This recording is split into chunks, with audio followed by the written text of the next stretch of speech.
I, Rishali, welcome you all to the fourth edition of Orange City Literature Festival organized by SGR Knowledge Foundation in association with GH Raisoni University, powered by Raisoni Group of Institutions.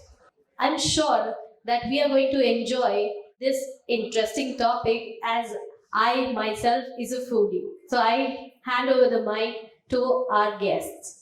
I think this topic of gastronomical pathway to inner peace. To begin with this session, I would like to take words from Bhagavad Gita, which says, कि if you eat food with mindfulness for 1 full year, you get place in the heavenly planets for 100 crore years. So, Nandita ma'am, I would like to start the conversation with this question itself. Why food has been given so much importance in not only physical well-being but mental and social also? Thank you for the generous introduction and thanks to Orange City Literature Festival for having me. So regarding your question, I think, food fulfills multiple roles. One from the very basic role of just fulfilling our hunger and nourishing the body, and to up to comfort when you're not feeling too good and you're reaching out for food for seeking some comfort and mental solace. It's a way of celebration because none of our Indian weddings or birthdays in our houses, the food is the main thing, like what is the menu for the day. It's also a source of, it's highly also in a very glamorized avatar these days after the success of shows like MasterChef Australia, and also in that you will not find them even keeping like one chocolate cake as it is. It's got like 10 components and it's dressed up like really beautiful. So from a bowl of a simple dal chawal to that level, and from just being pure sustenance to pure luxury, it fulfills so many different roles, and in each of these roles it comforts our mind in different ways. So I would say, and of course, because we both have a background in nutrition, of course, food needs to fulfill our basic nutritional needs. That's how we can be healthy, but it's much, much beyond that and not just limited to that much. Yeah, absolutely. I think with the WHO coming up with the new definition also, it's not just absence of disease which makes you healthy, but it also includes now the physical, the mental, the social also. Means we are social animals, so it is not possible कि हम अकेले रहें. अगर हम अकेले भी रह रहे हैं तो उनका कहना है इसका कहीं ना कनेक्ट आपके खाने से है. Which we are coming back to gut bacteria and all. But moving towards the topic of today's topic, the gastronomical pathway. Yeah. Ma'am has written a beautiful book on the, I think ma'am has that book with her. It's on the Great Indian Thali. And contemporarily, ma'am has written on Indian Thalis across the nation. Starting from north to south, ma'am has written ki what is the Thali which makes the root of a diet. So ma'am, interestingly, I want to ask from this book only my next question. Do you feel we have some lost recipes in our Indian cuisine? Like if I talk about Punjabi, it is only butter naan. No, so I want to say that I think 95% of our recipes is lost recipes because, wherever I go in India, like for example, today's lunch was delicious. But I would have loved it if it was a local lunch even more because I live in Bangalore and I don't know what is the local cuisine. So even if 2-3 dishes I had tasted the local Nagpur cuisine, I would have loved it. But I don't blame them because it has become so homogenized. We feel kahan bhi jayenge, we want that same either idli sambar for breakfast. It's almost like a pan-Indian, thing. Or if it is lunch, then it's either roti and some either cauliflower sabzi, there is a paneer and some dal. You could be anywhere, south to north and east to west, you will find the same combination. And mostly this is in the cities, I'm saying. Of course, if you go more rural, then you will not find this butter paneer.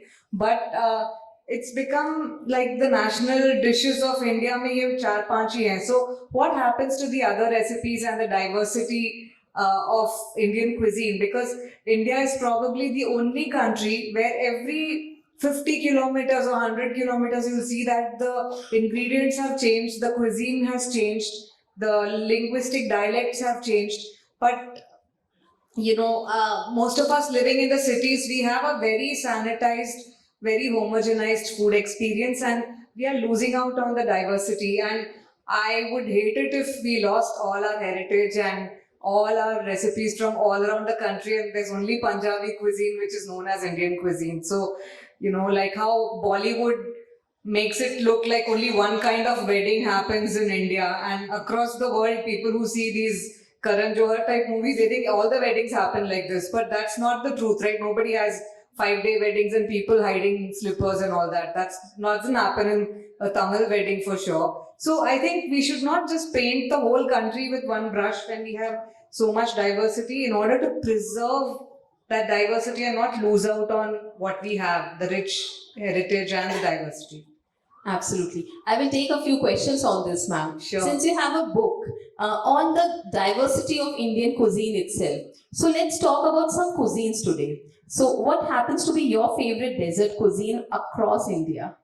Okay, so I think I just had lunch, so it's a good time to talk about dessert. One of the desserts that I have mentioned in my book, because I was writing this during COVID, and I am in Bangalore, and my entire publishing team is in Delhi. We never met, but we were connected through email, and they would tell me, okay, this needs to be done, these photographs have to be taken, etc. So I was just taking the photographs for reference, because I don't call myself a food photographer, and especially not in a book like this where there are full-page color photographs for most recipes. So I would think that a more professional photographer would take that. But I ended up taking reference photos, and they told me that these are really good and we're going to use them, so we don't have to again get them made in Delhi and photographed and all. And only one recipe they had a problem with, which is my favorite dessert. And they said, this looks too burnt. I said, no, but this is not burnt. It is supposed to look this way because the name of the recipe is Chena Poda. It's from Odisha, and it is like the original Indian cheesecake. Now we see all these fancy cheesecakes in bakeries, but this is made from chena or paneer, and just 2-3 basic ingredients, and it's actually baked on a log fire. Obviously in the rural areas they don't have fancy ovens, but you can bake a cheesecake like that on a log fire, and which is why the top part gets a bit burnt, but that adds to the flavor and the beauty of the dish. I mean, I took this copy from the store and he's covered it in plastic, so I'm sorry I can't open and show you the picture. But that is one of my favorite desserts, because it's something that you can eat even right now. All the ingredients for that you will find in your house. It's as simple as that. And it's so unique. Not many people have heard about it. And it's just got such a lovely flavor. Like, I mean, how many of you knew that India has its own cheesecake recipe? So, yeah. She's from Calcutta. Yeah, so kind of you know that. But, we don't realize, and again, if you go to any buffet or anything, you'll find that same gulab jamun and the same kheer or something. So, we don't look beyond that. So are you saying that the Punjabis have been more dominating in influencing the entire cuisine of India? I don't know if they have been dominating, but I think it's also such a everybody seems to like that food. So because most of these restaurateurs or buffet organizers, they will go with the mass popular appeal, because so that everybody can like what they are serving. And Punjabis are known for eating. So we dominate the world. But ma'am, why do you think we've been losing on the cuisines? Why? Why it is happening that you say that recipes were really delicious? And I also love flavors. But when we go to visit such places, why we don't try such things? Why that mindset has changed now? And what can we do to move back to the real basics? So one of the reasons for also writing this vegetarian book with recipes from around India is that, see, I am a vegetarian, and when I go to a restaurant, for Indian food, I will only see the paneer or potatoes. At the most, there will be onion and capsicum. I feel like, boss, what happened to all the vegetables that are available in our country? And not just that, every locality, every city, every town has its own different kinds of produce. But what happens is, especially in the urban areas, we all shop from supermarkets. There are no local markets near our where we live, unlike earlier times. At least, see, around my Mumbai house, I used to have markets, but now where I live in Whitefield, in Bangalore, it's a very sanitized place, only supermarkets and very few small shops. So what happens is it's all the way the economics drives the thing, right? They will only stock the most popular vegetables because highly perishable good. They don't want to stock up on local greens and all, which are very cheap. So again, profit margin is less. They die quickly. So what survives? The same big thick capsicums which will stay for 5-6 days, and the usual 5-6 vegetables. So I think a lot of us who shop on apps like Big Basket, when we open the app itself, Big Basket tells you these are your top 10 things. They call it the smart basket, and they just choose it on your most commonly ordered vegetables, and they say हाँ यही 10 order कर लो, because app को भी पता है कि हम वही 10 खा रहे हैं. So the lesser variety we experience in terms of produce and spices, we are only going to cook the same few dishes, right? So we are not going to experiment more. And secondly, also, I think we find great comfort in eating the same things again and again. There are kids, they will go to a restaurant, they will have that same order, they will not even try anything else. So similarly, I mean, not to blame the kids, because we adults are also like that. And like how we were discussing, when Indians go abroad for the first time, they only hang out with Indians. They will avoid everybody else. So उनका ही community हर चीज में वही 10 जन मिलते रहते हैं. वैसे when we go anywhere else, people just go looking for Indian cuisine. Like the whole point of travel is food not a part of your experience to experience something new. And even in India, like you go to some place in the northeast, even if I'm a vegetarian, there is enough and more beautiful. They have so many green leafy vegetables and so many nice dishes. You just have to tell them that, boss, I'm willing to go beyond paneer and eat something else. They will make anything for you. But if a tourist goes there and says, boss, I want that same matar paneer and that, then who is to blame, right? Like within India also, we are not willing to experiment so much. We're just sticking to what we are familiar with.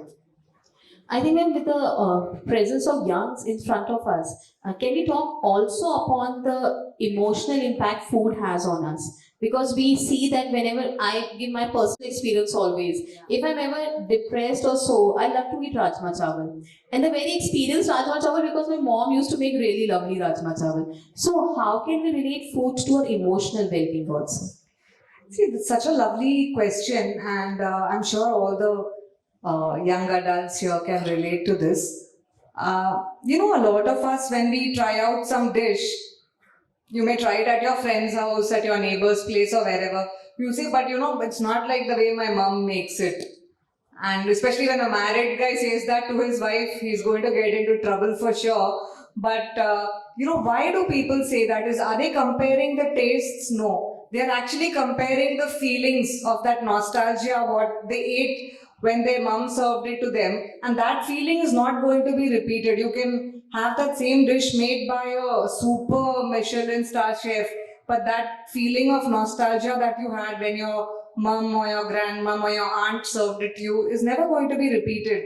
So that shows how mind plays a huge role in how you perceive the food. Like you could be eating the grandest of meal in the most luxurious hotels, but if you're not feeling good in your mind, if you're stressed out about your job or your relationship or whatever it is, are you going to enjoy that meal? Even if someone is serving it to you free of cost, you will not feel like eating it. So it's just that the mind impacts how you eat, and what you eat also impacts your mind, which we used to always know that, when you eat, it impacts your mind. But in present times, the scientists have found out that the billions of bacteria in your gut, they eat the food that we eat, like the digested food, they eat that food.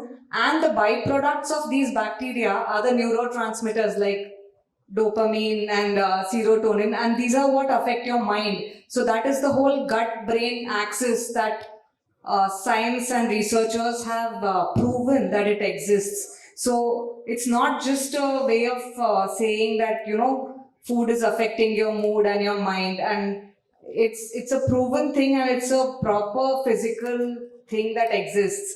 So which is why certain foods make you feel the way you feel, and which is why when you feel a certain way you reach out for certain food. So that whole both ways that cycle goes. So yeah, the food and brain connection and the mood connection is all too real.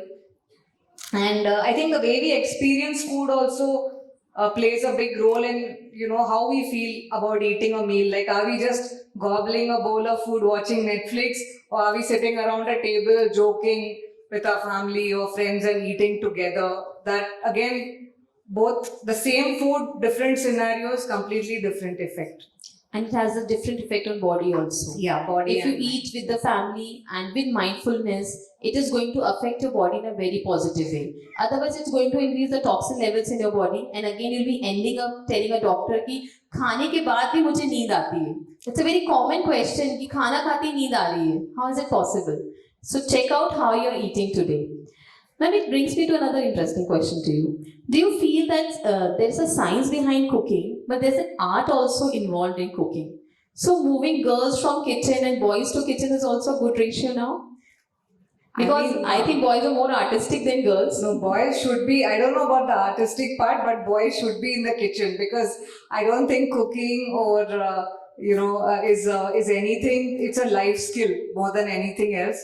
So I think learning to cook should not be, I have just one son and he will be 14 shortly. So all my cooking experiments I teach him only. I don't have a daughter. But even if I had a daughter, I would teach both of them, because I feel like this whole gender thing about cooking, it's 2022 and high time we moved on from that.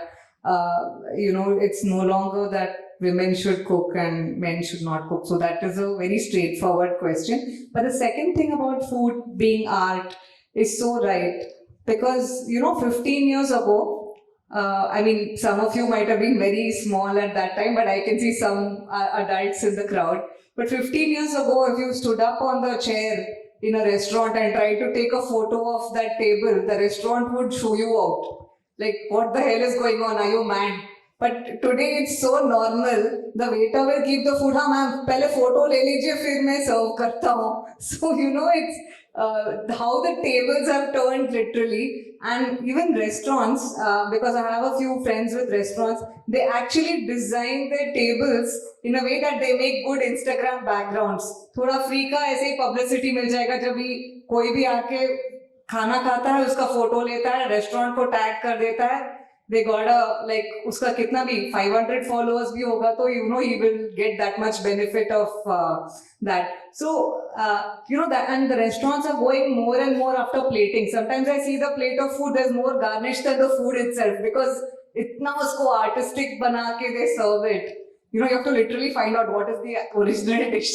That's the making it look artistic automatically increases the charging potential of that plate of food. But then costing is worth it. If she puts it in a bag and puts it in the Swiggy bag and says, this has come from the hotel. So he is okay, I'll have it. So I think that charging is correct. You should make the food look palatable.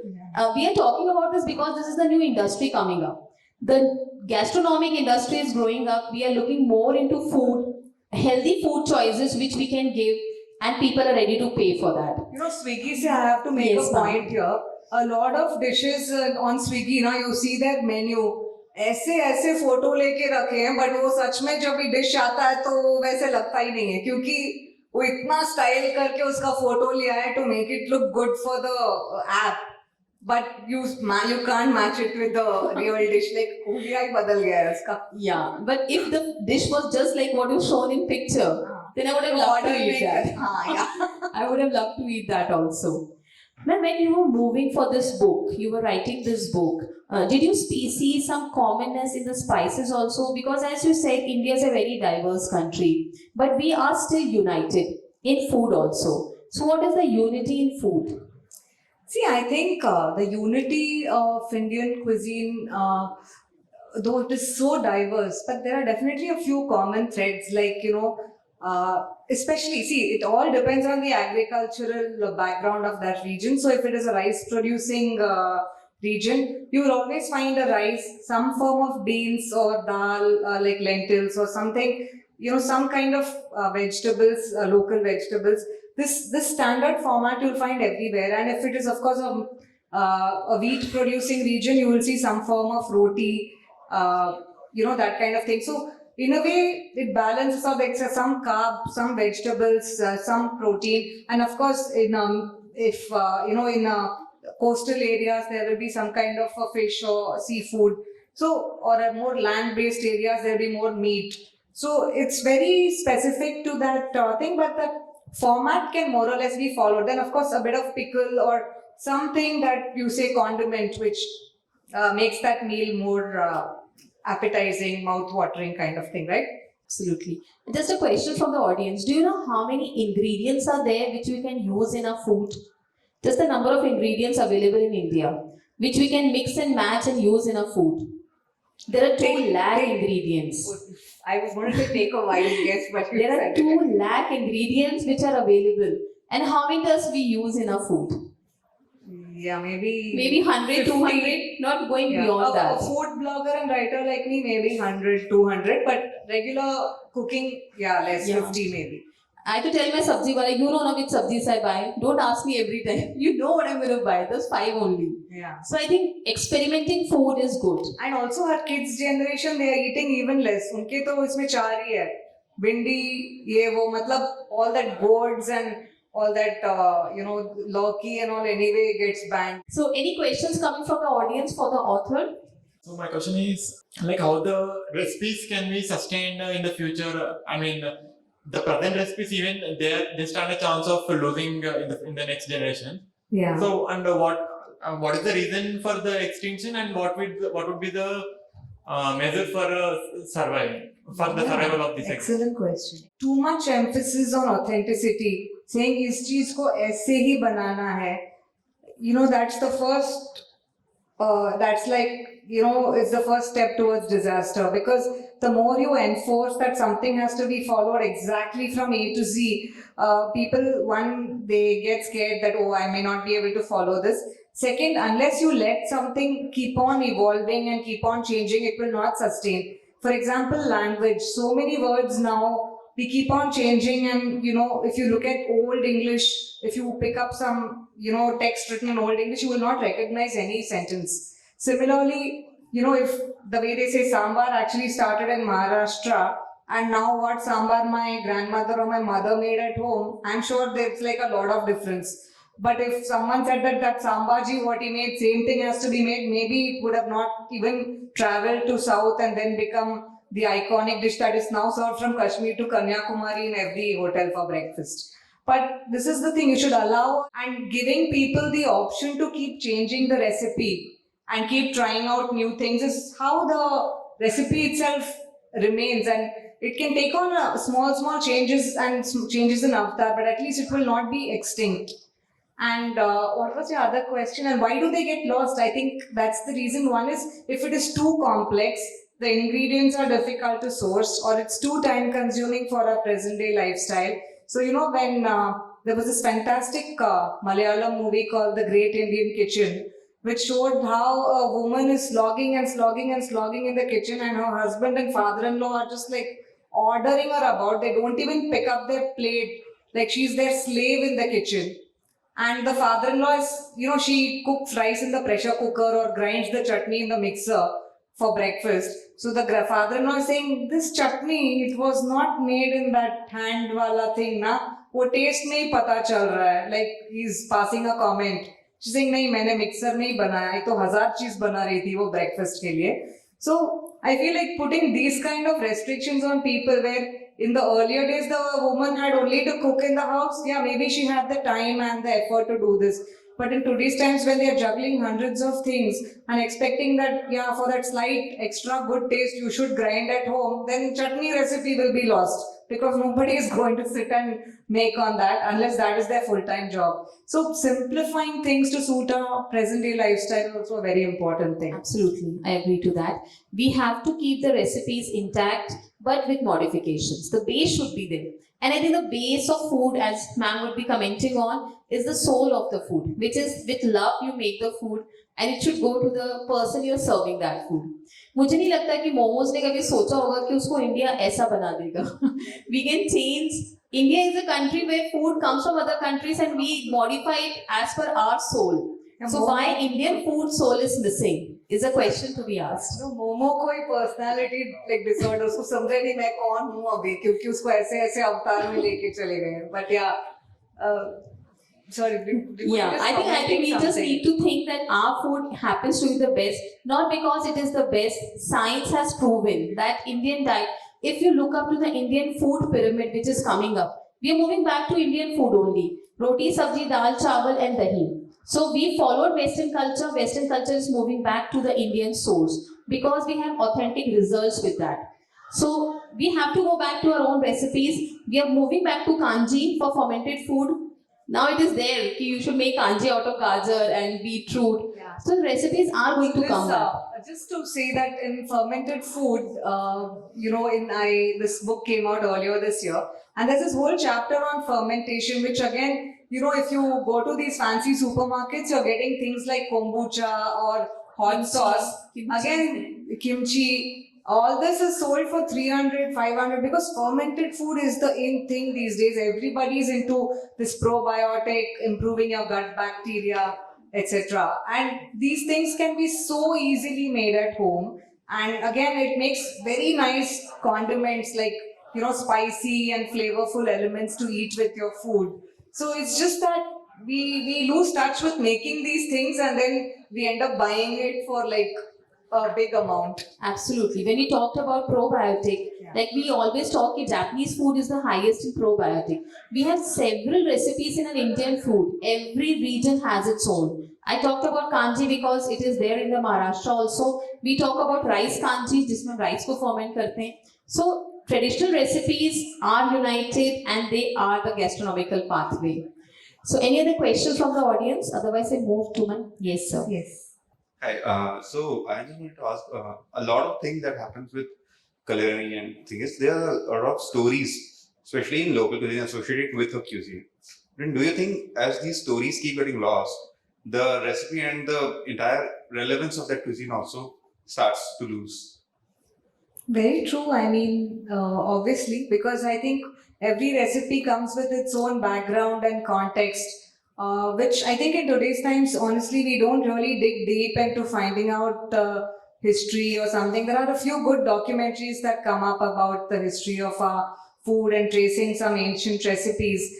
But knowing about these stories, knowing about their origin and what is the background of this definitely helps us stay more connected and inspires us more to try something out like that. So definitely, yeah. Were you trying to give a line of next book to the author? Let's come up with the stories of all the recipes. It's a very good thought. You should also write a book on this. It's a good demand thing. Even I would love to read why a specific recipe came up. What was the background? There's already a very interesting book on UK cuisine. I think 100 ancient recipes, right from French toast to mayonnaise, how it came about and what was the thing. So I'm sure in India we'll have many more stories to talk about. A great question. Who was the next one asking a question? Yes.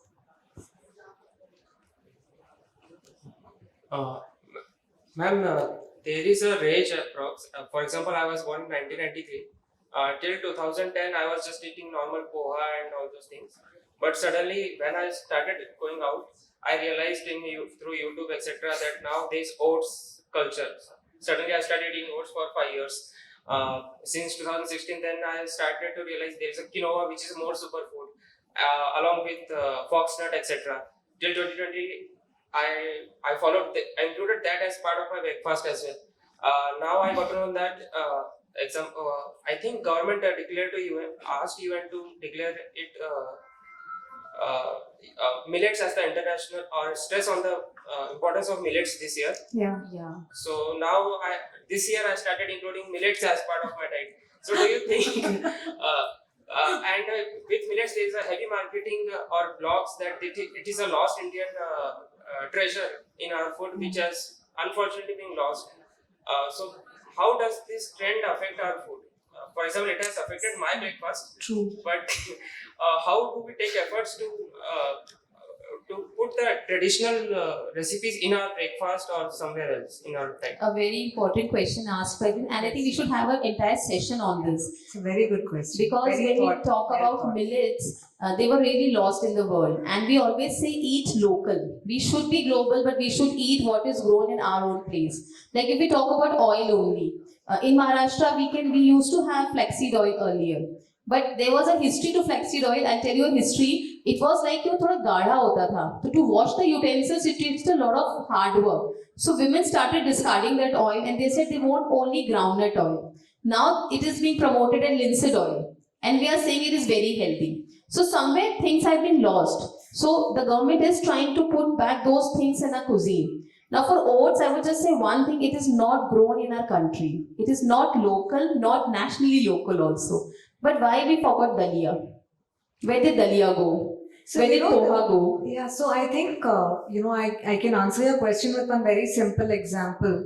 Anywhere on the internet you see, it will tell you breakfast is the most important meal of the day. You should not miss breakfast.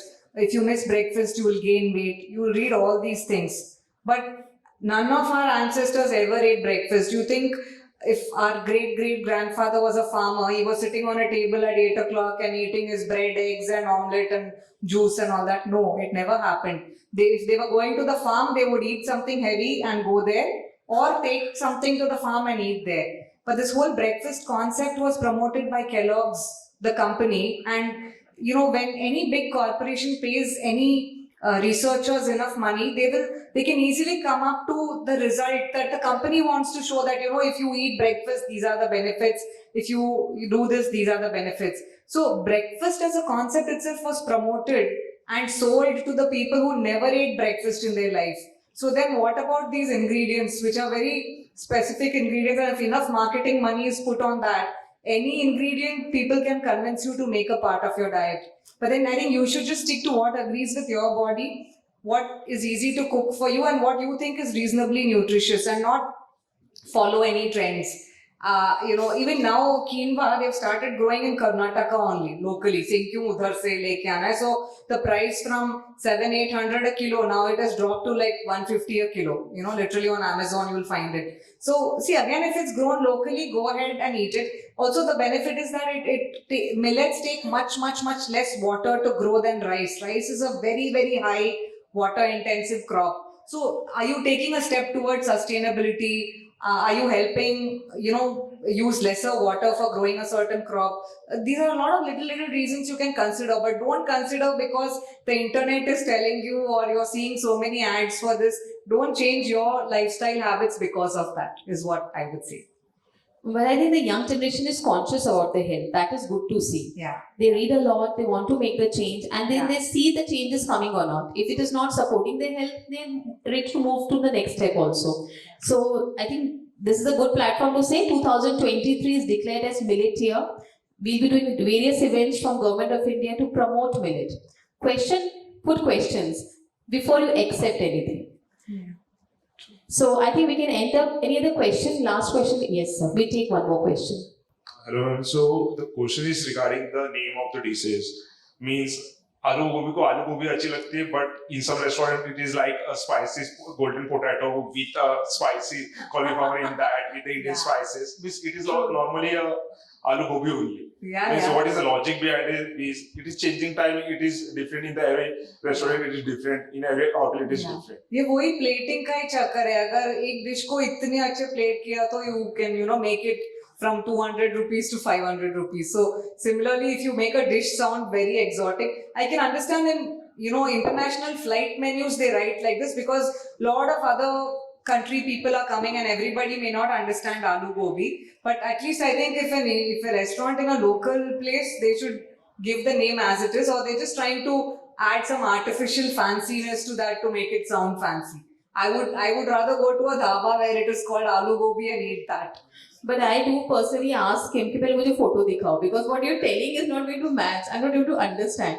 And then he comes and says, "Madam, ये किसी ने भी order नहीं किया." मैंने कहा फिर मुझे भी निकाल. You show me the pic what it is going to come up as. And other thing is like, as we are in the social media world and all, we knows most of the technologies and the new food technology also by the social media only. But there is one trend, weird food like pani puri ice cream or something like that. Weird food is coming in the reels and Yeah. everything. So what your thought about that industry and why it is growing so weird and why it is circulating social media? See, I think a lot of people do this for shock value because one of the things that really works on the internet is to shock people. Like tomorrow, like now, chocolate pani puri, like adding chocolate to any dish has become very common now. So उससे तो shock नहीं हो रहा है, तो अभी क्या डाल सकते हैं उसमें आइसक्रीम बनाओ या पानी पूरी के अंदर कुछ ब्राउनी बेक कर दो. मतलब क्या होता है, this concept becomes viral and then if a restaurant is serving that, at least some thousands of people will see it on the internet and go there to eat. I think if someone said I'm serving pani puri, then what is their special? Matlab usme nothing noteworthy, you know. So I feel people do this for shock value, and it's okay. Like as much as I would not like to eat it, but I am not going to judge people who try such things. Maybe something nice comes out, because if you do 50 such experiments, maybe 2-3 such really fantastic things will come out. You know, in Paris or something, they mixed a croissant with something else, and they came up with a fusion kind of a dessert which took the world by the storm. I'm sorry, old age, I'm not able to recall the name of the dish, but otherwise you just wouldn't have discovered that.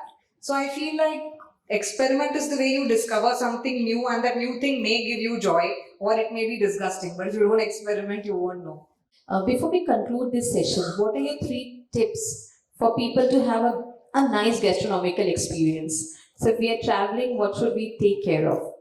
No, so 3 tips for the gastronomical experience. I think first thing, pick up 2 to 3 spices that you've never eaten before. I'm sure India is the land of spices, and I'm pretty sure you have not tried everything. So something from the northeast or something from the east, or even Uttarakhand and all, they have very different kind of spices. And I'm not saying try that cuisine, but even if you make a aloo sabzi with these spices, trust me, it will give a completely different flavor.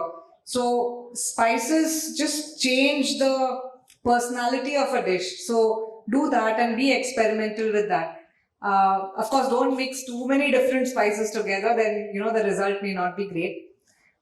Secondly, I think add a different sensorial aspect to food. Don't always eat your food in the same plate, same bowl, the same place, sitting down.